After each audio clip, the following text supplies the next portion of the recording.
Oh yeah, life happened this month. Salutations! Welcome to Loving the Language of Literacy. My name is Sophia Lee, and today I'll be doing my March 2015 reading wrap-up. I do have some valid excuses, though I still think they're excuses because as the kind of person I am, I always say that I have to make time for reading, YouTube, and blogging because those are the things I want to do. Really no excuses for why I wasn't very active this month. I'm really sorry about that. I had several huge essays to do as well as a independent study project. Track season has started and practice is every day, 5 times a week. And then I've just been really busy just prioritizing things differently. That's basically what my month of March was. Anyways, let's get into what I actually did end up reading, which was 11 novels and 1 graphic novel. First up, we have Second Chance Summer by Morgan Matson, which I absolutely adored. I was still a little bit on my contemporary kick from the month of February. It's about a girl named Taylor Edwards who, upon receiving the news that her father is dying of severe stage 4 cancer, she and the rest of her family are going to their lake house, which they haven't visited for 5 years. She left a lot of people behind there, and she goes through this summer of just transformation and growth, trying to cope with the fact that her father is dying, as well as just trying to mend some of the ties that she broke off rather abruptly when she left 5 summers ago. And the entire summer is basically a second chance and just a new beginning for her. 5 out of 5 stars. I absolutely loved this novel, not just because it's Morgan Matson, just because I could relate so much with Taylor. And last summer I kind of experienced some of the same feelings as she did when my own mom was passing away. What really hit me was the end and just her overall reaction and the whole ascension into what was going to happen is why this is my second favorite book for the month. The next book I read was actually a memoir done in graphic novel form, which was really interesting. It was Stitches by David Small. My librarian recommended it to me because she says that I need to diversify my reading taste. We already know that. And I ended up enjoying it quite a lot.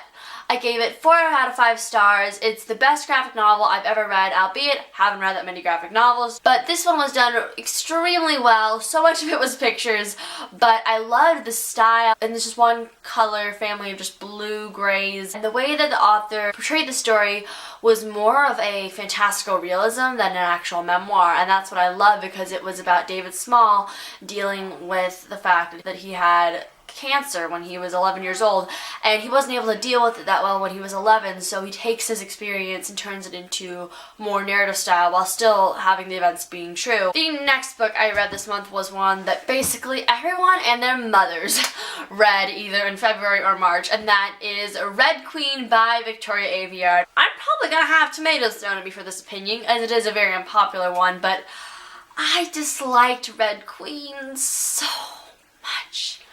I gave it basically a 1.5 out of 5 stars, and I'm honestly not quite so sure how it got to be #1 New York Times bestseller and the appeal it has to other people. I thought the premise was interesting. It was most definitely not well executed, and it wasn't delivered well either. I disliked the overall just plot and setting as well as the main character because it seemed like basically every cliche, dystopian / high fantasy tropes were just thrown into this big mush and just handed to us as readers. And the main character, Mare, seemed like so many different pieces that didn't fit together of all these different young adult heroines, but those pieces weren't really the right ones to take out either. And I felt it was extremely slow paced. I was just turning the pages going, are we there yet? Are we there yet? It's just this dynamic between the royal side and the rebels that has been there, done that in a bunch of other books. And what I would actually compare it to most of all would be The Jewel by Amy Ewing, which I read last year when it came out, and I didn't like that one too much either. The next book is a historical fantasy that I read basically off of Cat from Katie Tastic's raving, and I didn't like it as much as I hoped, and that is Illusions of Fate by Kirsten White. I gave it 3 out of 5 stars. It's about a girl who comes from this kind of less developed island and goes to the mainland to get a good education. She gets herself tangled up into this political fight between these two warring sides that have magic. And while I did enjoy the writing style and the plot, I felt it was slowed a few times and not that engaging. I feel like it was a kind of wrong time, wrong place kind of book. I just wasn't that into it, but it just wasn't what I was expecting. I'm not quite sure now why I didn't like it that much, but my feelings just aren't very solid on this book. Then we have 2 books that I read by the same author on my librarian's recommendation, and I have a joint review for them, and they are Cut and Sold by Patricia McCormick. And I loved one and hated the other. Sold is about a girl who was sold into human trafficking. I gave it 4 out of 5 stars. It was done in a kind of free verse, kind of narrative style storytelling, and it was just gorgeous. The prose was astounding, and it painted such a beautiful picture. And the focus wasn't on the actual trafficking itself, though it did brush up on that, but more of just the betrayal of not knowing where you're going to go, and you end up finding yourself in this situation. And I just adored the way that McCormick dealt with the issue by not skimping on it, but also not making it too overly graphic. And then there's Cut, which I gave 2 out of 5 stars to, because as I say in my review, I don't get the point of this book. Things didn't really pick up until there were only 50 pages left. The plot did not deliver at all on what the synopsis said it would. In fact, the last page of the novel actually is basically what we read in the synopsis. And there's this big question looming over us as readers, and yes, we do get a few answers, but I feel like we had all this build-up, and the build-up was going to pay off if something had happened, but nothing actually ended up happening. So I was extremely frustrated with that. I didn't like the main character. She seemed kind of two-dimensional to me, and I didn't feel really sorry for her. Cutting is obviously an extremely relevant as well as important social issue that should not be joked about at all. But I really couldn't take it seriously with the way that McCormick portrayed it. Next up, we have the novel, which is kind of my other favorite for the month because of how much I just appreciated it and how much I loved it. And it's also the book that my entire month revolved around, considering the independent study project I had for it, which took up 3 months out of the 4 in March. And that is Codename Verity by Elizabeth Wayne. I have a 15-minute book talk on this because there is a lot to discuss. This synopsis is basically unexplainable. It is about a Scottish spy who is being interrogated by the Gestapo, and what she does with her remaining time that she's alive is that she weaves and crafts this wonderful story of her and her best friend. What I did for my independent study project was actually take a few of my favorite scenes from the novel and adapt them to how I would like to see them on the big screen. And I thought this was such a fun project, considering that film is my other passion and screenwriting is just a mix of both writing and film, and I just love it so much. And then we have the book which I haven't been able to stop talking about this month, and that is Paper Towns by John Green. I have a full book talk for this as well as a trailer talk. If you don't know, the trailer dropped in the midway through March.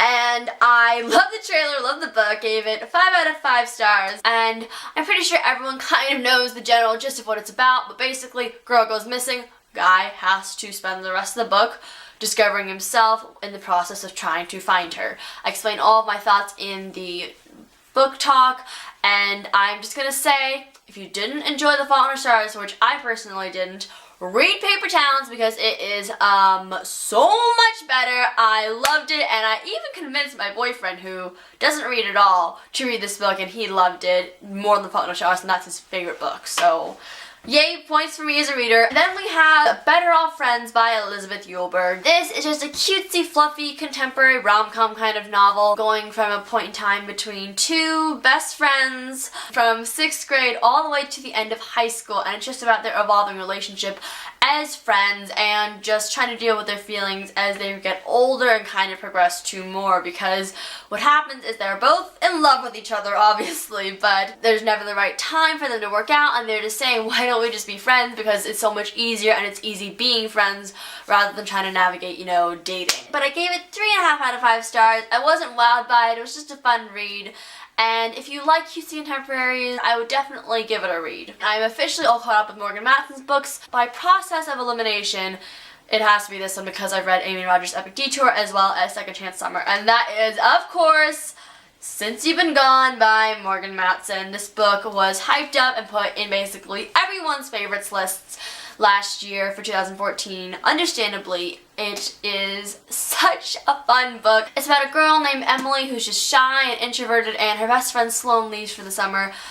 But in the mail arrives this list of 13 things to do. The items are checked off the list in ways you wouldn't exactly expect, but I love the way that it was executed. The premise was fun, the characters were great, and I gave it 4 out of 5 stars, but surprisingly, this is not my favorite Morgan Matson book. I loved Second Chance Summer, and that will of course be my favorite. But while I did really like it and would highly recommend it, I didn't like the ending and just the way that some relationships were resolved. That's the word I'm going to use because it's kind of a mystery of where Sloane went. But if you like Morgan Matson or cutesy contemporaries, definitely give it a read. It's an awesome book. The second to last book I finished this month was I Was Here by Gail Forman. I gave it 4 out of 5 stars. This is a mystery about a girl named Cody whose best friend Meg commits suicide, which everyone is extremely shocked about because no one thought that she was suicidal. And the whole book is just her trying to unravel why her friend would go through such depths and why she didn't tell anyone. This was so different from If I Stay Just One Day. It was a lot darker than I think I'd ever read by Gail Forman. It was, of course, beautifully written, but the characters were just more complex, and the relationships between them were so much stronger, and I definitely feel that Gail Forman's gotten better with time. The Goodreads rating reflects this as well, but it hasn't gotten the same kind of feedback as If I Stay has, mostly because it's not a feel-good book. It's around suicide and neo-Nazi groups, so I would definitely give it a read if you've read Gail Forman, but it's unlike anything I've ever read before, and I usually like social issue books, but this was just on a class of its own because of the way that Gail Forman unraveled this story. The last book I read this month, which I still don't know what I'm rating, it's probably right on the 3 to 4 star range, is Looking for Alaska by John Green. After loving Paper Towns, I had to pick up John Green's other book, and this is an interesting one because I was kind of expecting for something more light and fluffy, sort of like Paper Towns or The Fault in Our Stars, but this one's totally different. It's got drugs, it's got sex, it's got alcohol, and a bunch of rich boarding school kids wreaking havoc. Miles, aka Pudge Halter, goes to Clover Creek boarding school, meets this bunch of friends. They're kind of a ragtag misfit sort of group, and they basically just have fun, live life. It's a lot more complicated than that because it's before and after, and the before is building up to something shocking that happens, which of course don't want to give away. I'm still mulling over this. I just finished it today, so I'm gonna have to get back to you on that. Thank you so much for watching. I will be better in April. I promise. I have April break coming up. There will be at least 15 books on my next wrap-up. Hopefully, I will be a better vlogger and YouTuber because I've got a bunch of fun things planned that I want to do, and I hope you'll stick around for them. So keep calm, read on, tell me what you read this month, and I will see you in a new video. Goodbye!